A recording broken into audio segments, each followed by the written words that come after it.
پر action لیا، آئی جی اسلام آباد کو بلایا، ایڈیشنل اٹارنی جنرل کو بلایا، ان سے استفسار کیا کہ کیا آپ کی یہ گرفتاری قانونی ہے یا غیر قانونی ہے۔ گھنٹوں تک ان سے استفسار کرتے رہے، بالآخر انہوں نے فیصلہ دیا کہ یہ گرفتاری قانوناً جائز ہے۔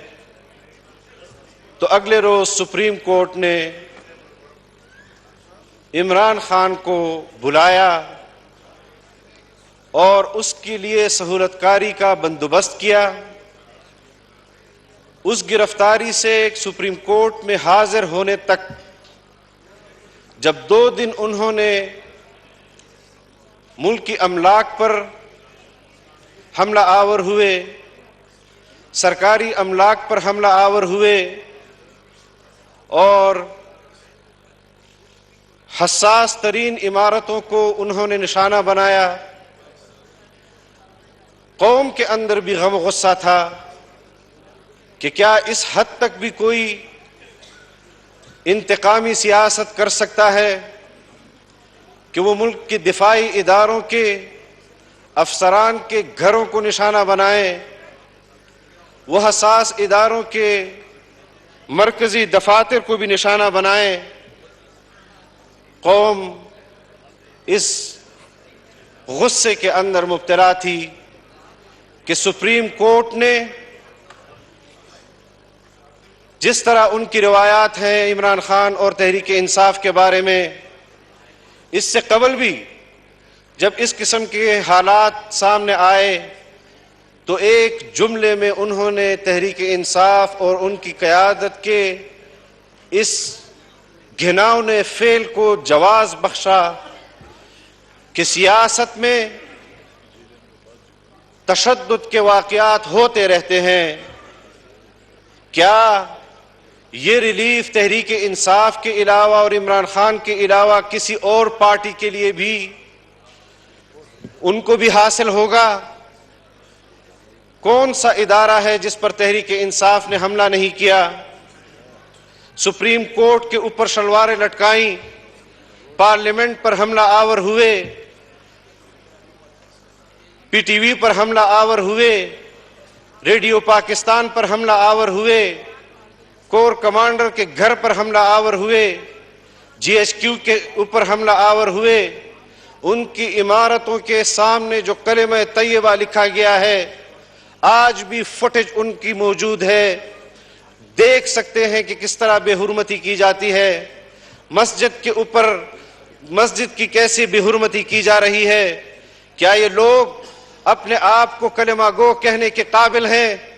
کیا یہ لوگ اپنے آپ کو مسلمان کہنے کے لائق ہیں؟ جہاں پر ایمان کی بات آتی ہے جناب اسپیکر،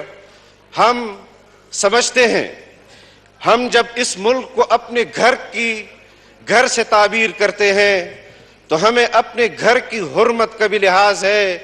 ہمیں اپنے گھر سے محبت کا بھی لحاظ ہے، اس لیے اپنے اس ملک کو بھی اپنا گھر سمجھتے ہیں۔ لیکن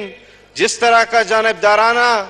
اور عمراندارانہ رویہ سپریم کورٹ نے قائم کیا، آپ کو یاد ہوگا کہ جب یہ پارلیمنٹ سپریم کورٹ کے دباؤ پر کو رد کر رہی تھی اور بار بار اعلان کر رہی تھی کہ سپریم کورٹ وہ آئین ری رائٹ نہیں کر سکتی، معاملہ ثاقب نثار سے خراب ہوا، ملک کی معیشت کو تباہ کیا گیا، ملک کی سیاست کو تباہ و برباد کیا گیا، لیکن جب تمام سیاسی قوتوں کا اس بات کا ادراک ہوا کہ یہ شخص پاکستان کے نظریاتی اساس کے لیے بھی خطرہ ہے، پاکستان کے معیشت کے لیے بھی خطرہ ہے، تمام سیاسی قوتیں ایک پلیٹ فارم پر جمع ہوئی، جدوجہد کی اور کسی دباؤ کو قبول نہیں کیا، اپنی جدوجہد کو جاری رکھتے ہوئے اس کو اقتدار سے بھی الگ کیا اور خود حکومت بھی بنائی۔ ہمارا اس وقت بھی یہی مطالبہ تھا کہ اس کو بین الاقوامی لابیز کے دباؤ پر پاکستان پر مسلط کیا گیا ہے۔ سب سے پہلے اس کے لیے جنرل فیض اور ان کے حواریوں نے جس طرح کردار اس کے لیے اپنایا، ملک پر مسلط کیا، یونین کونسل کے الیکشن نہ جیتنے والوں کو بھی اس پارلیمان کا ممبر بنایا، دھاندلی کے ذریعے اس کو حکومت دلوائی، اس کو عدالت سے سہولت کاری دلوائی، اپوزیشن جو اس وقت تھی اس کو انتخابات سے روکا گیا، مسلم لیگ کی قیادت کو پارلیمنٹ میں آنے سے روکا گیا، ان کو نااہل قرار دیا گیا۔ اس پارلیمنٹ سے ہماری قیادت کو، جمعیت کی قیادت کو روکا گیا، اس پارلیمنٹ سے اسفندیار ولی خان کو روکا گیا، اس پارلیمنٹ سے شیرپاؤ خان کو روکا گیا، اس پارلیمنٹ سے محمود خان اچکزئی کو روکا گیا، اس پارلیمنٹ سے ان جمہوری قوتوں کی قیادت کو روکا گیا جنہوں نے اس پارلیمنٹ میں متفقہ آئین اس ملک کو دیا۔ آج بھی اگر آئین کے تحت آئین کی عملداری ہم نہیں کر سکتے کہ اس میں سپریم کورٹ کے 3 ججز وہ عمران خان کے عشاق میں شامل ہیں اور وہ اپنے تحتانی کورٹس کو بھی ہدایات دیتے ہیں کہ جو جرم اس نے کیا ہے اس میں بھی ہم اس کو ضمانت دیتے ہیں، جو الزامات اس پر لگے ہیں اس پر بھی ہم اس کو ضمانت دیتے ہیں، جو الزامات اس پر لگے ہیں اس کو معلوم ہے اس میں بھی ہم اس کو ضمانت دیتے ہیں، جو اس کو معلوم نہیں ہے اس میں بھی ہم اس کو ضمانت دیتے ہیں، اور ہم روکتے ہیں کہ اس کے اوپر کوئی ایف آئی آر نہیں کٹے گی کہ اگر وہ کسی کا قتل بھی کر دے، گناہ کبیرہ بھی کر دے۔ اس قسم کی عدالتیں اگر جانبداری کریں گی تو پھر ہم نے اس وقت بھی آپ کو کہا تھا کہ جب اس پارلیمنٹ میں چیف ایگزیکٹو نے ایک فیصلہ کیا کہ ہم مذاکرات کریں گے، کمیٹیاں بنائی، ہم نے بھی آپ کو کہا کہ ہم آپ کی اس مذاکرات کے حوالے سے تجویز کو آپ کے پارلیمنٹ کی چیف ایگزیکٹو کی حیثیت میں تسلیم تو کرتے ہیں، لیکن ہم مذاکرات کا حصہ نہیں بنیں گے۔ اور کیوں نہیں بنیں گے جناب اسپیکر؟ کیونکہ ہمیں معلوم تھا کہ وہ مذاکرات کے حوالے سے اس پارلیمنٹ کو صرف انگیج کرنا چاہتی ہے۔ سپریم کورٹ کے یہ 3 ججز یہ پہلے ہی فیصلہ کر چکے ہیں، یہ پہلے ہی اپنا لاہ عمل طے کر چکے ہیں کہ ہم نے عمران خان کو دوبارہ اقتدار میں آنے کے لیے اس کی راہ کو کیسے ہموار کرنا ہے۔ ہم آج بھی جانتے ہیں کہ جنرل فیض کے باقیات اور ثاقب نثار کے باقیات اس نظام کے اندر موجود ہیں، لیکن ہم کوئی غیر آئینی اقدام نہیں کریں گے کیونکہ ہم خود آئین کی پاسداری کے حوالے سے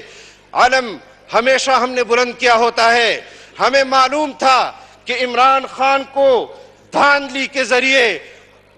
یہاں پارلیمنٹ میں پاکستان پر مسلط کیا گیا، لیکن ہم نے اس کو پھر بھی آئینی طریقے سے ہٹایا۔ ہم آج بھی اپنے آئین کی عملداری کے لیے کھڑے ہیں، آج بھی ہم قانون کی حکمرانی کے لیے کھڑے ہیں، اور صرف یہ نہیں کہ آئین جہاں ہمیں ڈکٹیٹ کرے گا ہم وہاں پر آئین پر عملداری کریں گے، اور قانون جہاں ہماری طرف متوجہ ہوگا ہم صرف وہاں پر قانون کے سامنے اپنا سر جھکائیں گے، بلکہ اگر آئین عمران خان کی طرف متوجہ ہوگا اور وہ سر نہیں جھکائے گا ہم اس کا سر آئین کے سامنے جھکا کر دکھائیں گے، ہم اس کا سر قانون کے سامنے جھکا کر دکھائیں گے۔ اس طرح یک طرفہ فیصلے، اور جو آپ کہیں کہ آپ کے پاس وہ منصب ہے کہ جہاں پر آپ یہ بات کر سکتے ہیں کہ میرے فیصلہ آخری فیصلہ ہوگا، آپ نے 63A کے حوالے سے بھی آئین ری رائٹ کیا، آپ نے ایک فیصلہ دیا، آپ کے اداروں نے اس کو تسلیم کیا، چند دن بعد آپ کو ضرورت پیش ہوئی کہ وہ فیصلہ تو میرے خواہشات کی تکمیل نہیں کر رہا، آپ نے 63A کے فیصلے کو دوبارہ ری رائٹ کیا۔ آج اس فیصلے کے خلاف بھی آپ کی عدالت میں پٹیشن ہے، وہ تو آپ نہیں دیکھ رہے کیونکہ آپ کو وقتی ضرورت تھی اور اس وقت آپ نے اس کی آڑ میں فیصلے دیے جس کی وجہ سے ملک کے اندر آج بحران ہے، آج پنجاب کے اندر بحران ہے، آج خیبر پختونخوا کے اندر بحران ہے، آج بلوچستان کے اندر بحران ہے، آج پورے ملک کے اندر بحران ہے۔ میں ان 3 چیف جسٹس اور ان کے رفقا صاحبان کو یہ کہتا ہوں کہ یہ ہار آپ کے گلے کا تمغہ ہے کہ جو آج پاکستان کو معاشی بدحالی، سیاسی بدحالی سے دوچار ہونا پڑا۔ ہم نے اس وقت بھی ایوان میں کہا تھا اور آپ کی موجودگی میں آن دی ریکارڈ کہا تھا کہ مذاکرات پر ہماری نظر ہوگی، اگر اس مذاکرات سے کوئی غلط نتائج نکالنا چاہے گا تو ہم بھی اپنے فیصلے کر چکے ہیں۔ ان کے فیصلے تو آڈیوز کے لیک سے ہمیں پہلے پتہ چل جاتے ہیں جناب اسپیکر۔ آج آپ جانتے ہیں کہ آپ کے پارلیمنٹ کی قراردادوں کے حوالے سے، آپ کی قانون سازی کے حوالے سے سپریم کورٹ کے سامنے قوم نے اپنی عوامی عدالت لگا دی ہے، اور یہ عوامی عدالت اس سپریم کورٹ کے ان 3 ججز کے خلاف اپنا تفصیلی فیصلہ سپریم کورٹ کے دروازے پر سنائے گی، اور جب تک ہم اس فیصلے کی تفصیلات جاری نہ کر دیں اور اس فیصلے پر عمل درآمد نہ کروا دیں، تب تک انشاءاللہ پاکستانی قوم وہ اس سپریم کورٹ کے باہر کھڑی رہے گی، اور پورے ملک میں 22 کروڑ عوام اگر اس آئین اور قانون کے تحت اپنی زندگی گزاریں گے تو سپریم کورٹ کے یہ 3 ججز بھی پابند ہیں کہ وہ آئین اور قانون کے تحت اپنی زندگی گزاریں گے۔ یہاں پر جنگل کا قانون نہیں ہے کہ آپ قوم کو ہانکتے رہے اور قوم جاتی رہے گی۔ پارلیمنٹ اپنے اس خود مختاری کا ایک مرتبہ اظہار کر چکی ہے، بالادستی کا اظہار کر چکی ہے، قراردادوں کے ذریعے اپنی حجتیں تمام کر چکی ہے۔ آپ کبھی بھی پاکستان کی پارلیمنٹ کو قانون سازی سے نہیں روک سکتے، آپ کبھی بھی پاکستان کی اس طاقتور ادارے کے قراردادوں کو نظر انداز نہیں کر سکتے۔ آج بھی ہم کہہ رہے ہیں ہوش کے ناخن لیں۔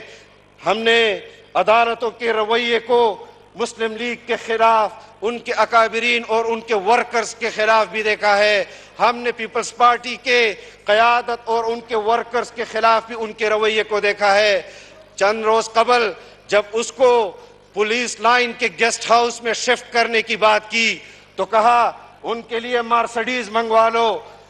عمران خان کے لیے مرسڈیز منگوا لے تاکہ وہ آرام سے اپنے دوستوں کے ساتھ گپ شپ لگائیں اور وہاں پر آرام سے اٹھ کر آپ کے دیگر اداروں کا منہ چڑھائیں، ان کو گالیاں دے۔ ان کے آئی جی کو، اسلام آباد پولیس کے آئی جی کو یہ اس بات کی تحقیق بھی جناب اسپیکر ہونی چاہیے کہ عمران خان نے کہا کہ ویڈیو بناؤ، یہ ان لوگوں میں شامل ہے جو میرے خلاف سازشیں کر رہے ہیں۔ میں آج کسی افسر کا نام نہیں لینا چاہتا کہ آج ان کی وکالت ہم کریں۔ پاکستان کے اندر بسنے والی تمام اقوام کا تحفظ یہ آئین کرے گا۔ پاکستان کے اندر بسنے والی تمام اداروں کا تحفظ یہ آئین کرے گا۔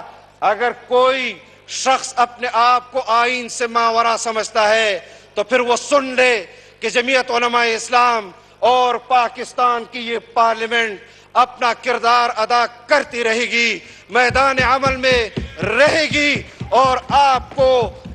کو پاکستان کی آئین پر عمل درآمد کر کے دکھائے گی، قانون پر عمل درآمد کر کے دکھائے گی۔ آئین اور قانون سے کوئی بالاتر نہیں۔ میں آج اپنے پارلیمنٹیرین سے کہتا ہوں کہ یہ پاکستان اب اس دوراہے پر آ گیا ہے کہ ہم نے 75 سال تک ملک کے اندر آمریتوں کے خلاف جدوجہد کی، جیلیں کاٹی، سزائیں برداشت کی، نقصانات برداشت کیے۔ ہم جوڈیشل مارشل لا کے کنسپٹ کو پاکستان پر لاگو نہیں ہونے دیں گے. ہم اس کو جوڈیشل مارشل لا سے تعبیر کرتے ہیں جناب اسپیکر. اگر وہ اپنے آپ کو پاکستان کے آئین، پاکستان کے قانون سے بالا تر سمجھتے ہیں، ہم جہاں اس پارلیمنٹ کا اس کے ساتھ وفاداری کا حلف اٹھاتے ہیں اور پھر قوم کے حقوق کا تحفظ کرتے ہیں، قوم سے بھی میں وعدہ کرتا ہوں کہ آپ کے ہر حق کا تحفظ یہ پارلیمنٹ کرے گی اور آپ کے شانہ بشانہ آپ کے مستقبل کے لیے لڑتی رہے گی. یہ کیسے ممکن ہے کہ پاکستان کو آئین دینے والے، پاکستان کو ایٹمی ریاست بنانے والے آج ان 3 چیف جسٹس صاحبان کی نظر میں مجرم ہیں اور کیس سنے بغیر مجرم ہیں، ہمیں فریق بنائے بغیر مجرم ہیں اور ایک بین الاقوامی لابی کا ایجنٹ، یہود اور قادیانیوں کا ایجنٹ کہ ان کے حقوق اور ان کے تحفظ کی یہاں پر بات کرتا ہے. وہ ان کے لیے پاکستان میں بہت بڑی قوت کا سربراہ بھی. میں جانتا ہوں تمہاری قوت، میں جانتا ہوں تمہاری تحریک. تم جنرل باجوہ اور جنرل فیض کے کندھے پر بیٹھ کر اس کرسی پر بیٹھے. میں جانتا ہوں تمہاری تحریک کہ جب 2 دن تم نے ملک کے اندر ملک کی حساس اداروں پر حملہ کیا، میرے گھر پر، کسی فرد کے گھر پر بھی اگر کوئی حملہ کرے، اور جناب اسپیکر شریعت تو اس حد تک کہتی ہے کہ اگر دروازے کی دراڑ میں کوئی بنا پوچھے گھر کی طرف جھانکے اور گھر کے اندر سے کوئی کنکر اس کو مارے اور اس کی آنکھ پھوڑ دے، یہ بھی شرعاً جائز ہے. یہ کیسے ممکن ہے کہ ہمارے حساس اداروں کے اوپر وہ حملہ آور ہوتے ہیں اور ان کو جواب تک نہیں دیا جاتا؟ کیا یہ جواز سپریم کورٹ کے اندر گھسنے والوں کو بھی دیا جائے گا؟ کیا یہ جواز کسی اور ادارے کے اندر گھسنے والوں کو بھی دیا جائے گا؟ کل کو یہ لوگ کسی اور کالونی کے اندر گھسے، وہاں پر ملک کے ذمہ داروں کو وہ نشانہ بنائے، خدا نخواستہ اس سے ملک کے اندر خانہ جنگی اور افراتفری ہو، تب بھی سپریم کورٹ کے ججز کا یہی فیصلہ ہوگا کہ ان کو ریلیف دیا جائے. میں اس نظام کو نہیں مانتا. یہ جانبدارانہ نظام ہے، یہ جانبدارانہ طرز عمل ہے. اگر یہ جواز آپ اس سیاسی قوت کو دیں گے کہ سیاست میں تو تشدد کے واقعات وہ ہوتے رہتے ہیں، تو خدا نخواستہ یہ جو آئین اور پاکستان کے ساتھ کھڑی قوتیں ہیں جو آپ کے ظلم اور جبر کو گزشتہ 1 دہائی سے مسلسل برداشت کر رہی ہیں، اگر انہوں نے بھی اپنے صبر کا پیمانہ ان کے ہاتھ سے چھوٹ گیا اور ان کے کارکنوں کو انہوں نے اجازت دی، تو کیا پاکستان میں کسی کا گھر محفوظ رہ سکتا ہے جناب اسپیکر؟ کیا پاکستان میں کوئی دفتر محفوظ رہ سکتا ہے جناب اسپیکر؟ ہوش کے ناخن لیں. سب کی عزت، سب کے خواتین کی عزت ایک جیسی ہے، سب کے گھروں کی عزت ایک جیسی ہے، سب کی عصمت ایک جیسی ہے. پارلیمنٹ اپنا کردار ادا کرے گی. اور میں آپ سے بھی جناب اسپیکر ایک گلہ کرتا ہوں، جب یہ صورتحال بن رہی تھی، یہاں تمام پارٹیوں نے آپ کو کہا کہ سپریم کورٹ کے ان 3 ججز کے خلاف پارلیمنٹ قرارداد پاس کر چکی ہے اور یہ 3 ججز باز نہیں آ رہے، پارلیمنٹ کی قانون سازی کو بھی روک رہے ہیں، یک طرفہ فیصلے بھی عمران خان کے حق میں دے رہے ہیں. کس کی خواہشات پر دے رہے ہیں؟ پورا قوم اس پر بات کر رہا ہے. آج بچے کو پتا ہے کہ جب بینچ بنتا ہے تو وہ خود بتا دیتے ہیں کہ اس بینچ کا فیصلہ کیا آئے گا. یہ آئین، یہ قانون آپ کو، اس کے ساتھ آپ نے حلف اٹھایا ہے. خدا نخواستہ لوگوں کے صبر کا، لوگوں کے ملک کے ساتھ وفاداری کا امتحان نہ لیں کہ آپ جو چاہے مرضی کرتے رہیں، آپ جو چاہے وہ ہو جائے، کیونکہ آپ ایک ذمہ دار پوسٹ پر بیٹھے ہیں اور وہ تحریک جناب اسپیکر ختم ہو چکی تھی، وہ تحریک ختم ہو چکی تھی۔ بلوائیوں کو پیسے دے کر ان کے کچھ پارٹی کے رہنما، ان کی سربراہی میں انہوں نے یہ حملے کروائے۔ جب ان کو گرفتار کیا گیا، ملک کے اندر امن و امان کی صورتحال بحال کی گئی۔ 48 گھنٹوں کے اندر جناب اسپیکر یہ 3 ججز آئے اور اس مردہ لاش میں پھر روح پھونکنے کی کوشش کی، لیکن یہ مردہ لاش ہے، یہ سیاسی لحاظ سے مردہ لاش ہے جناب اسپیکر۔ سپریم کورٹ کے یہ 3 ججز اس مردہ لاش میں دوبارہ روح نہیں پھونک سکتے، اور ہم بتائیں گے کہ آپ کیسے سیاسی فیصلہ کرتے ہیں۔ اور اگر آپ کو سیاست کا شوق ہے جناب اسپیکر، اگر کسی ادارے میں بیٹھے ہوئے عمران خان کے حواریوں کو سیاست کا شوق ہے، اپنے منصب سے اتر کر میدان عمل میں آئے، سیاسی میدان میں مقابلہ کریں، دودھ کا دودھ اور پانی کا پانی ہو جائے گا۔ ثاقب نثار نے بھی فیصلے دیے،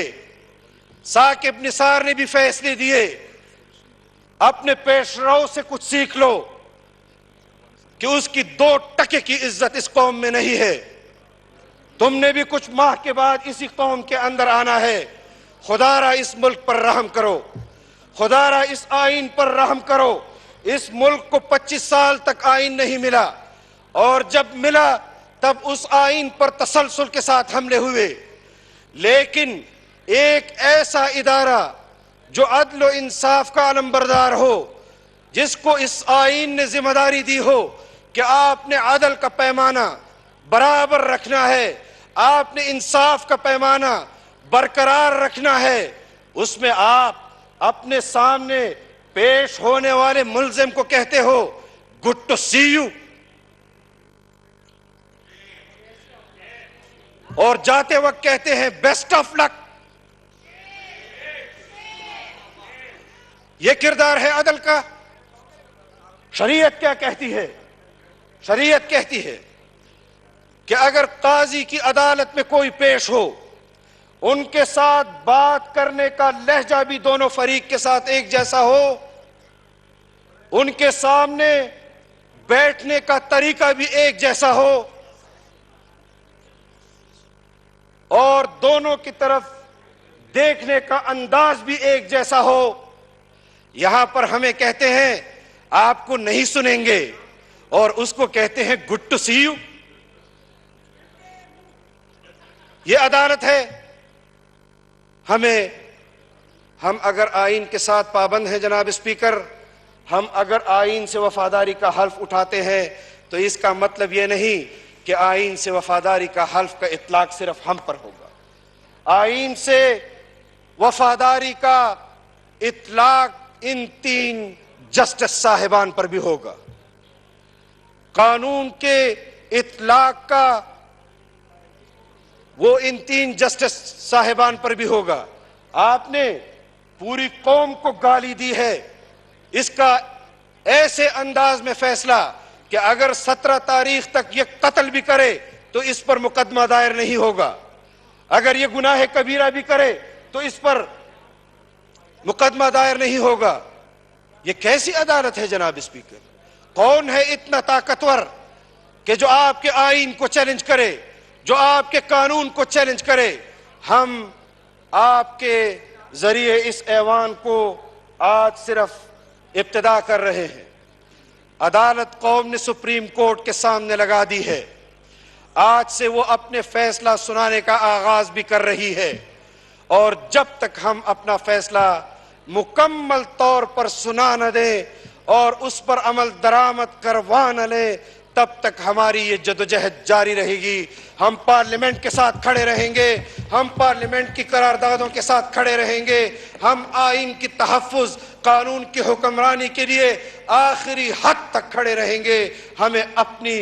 جانوں کا نذرانہ بھی پیش کرنا پڑا، اس قوم پر اپنی جانیں بھی قربان کر دیں گے۔ وآخر دعوانا ان الحمدللہ رب العالمین۔